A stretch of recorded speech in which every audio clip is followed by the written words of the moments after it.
The Roman consuls were awarded for victory, and therefore tended to be aggressive go-getters. By contrast, the Carthaginian generals were brutally punished for failure, and so they tended to be more cautious and restrained.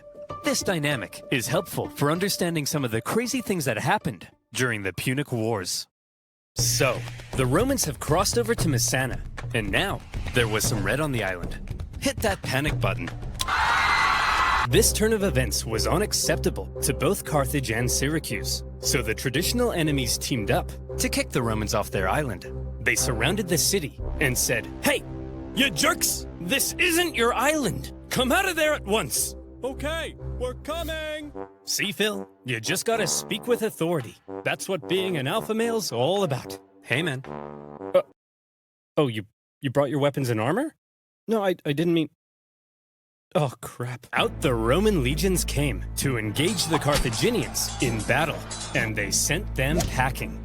With the Battle of Messana, whether intended or not, by going to help the Mamertines, the two sides had just slipped into an all-out war. With the initial Roman victory, towns across Sicily, including Syracuse, began switching allegiance, because being a winner is more fun. But the Carthaginians weren't about to just give up that easily. In 262 BC, they began building up their forces at Agrigentum. So the Romans, being aggressive go-getters, aggressively go-got them. The Romans immediately laid siege, hoping to starve out the Carthaginian garrison.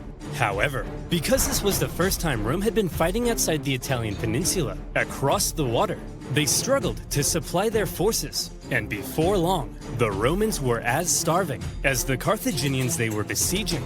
They had to forage for food, leaving them open to ambush.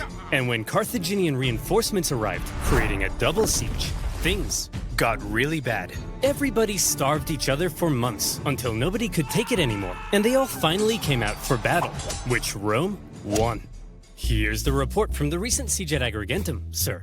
We killed 30,000 while only suffering 7,000 losses? That's amazing! We're the best! Yes, sir. Oops, those are the wrong way around. What? We lost 30,000? We're the worst! But we won, right? Yes, sir. But we also got our asses kicked. Yes, sir. So are we the best or the worst?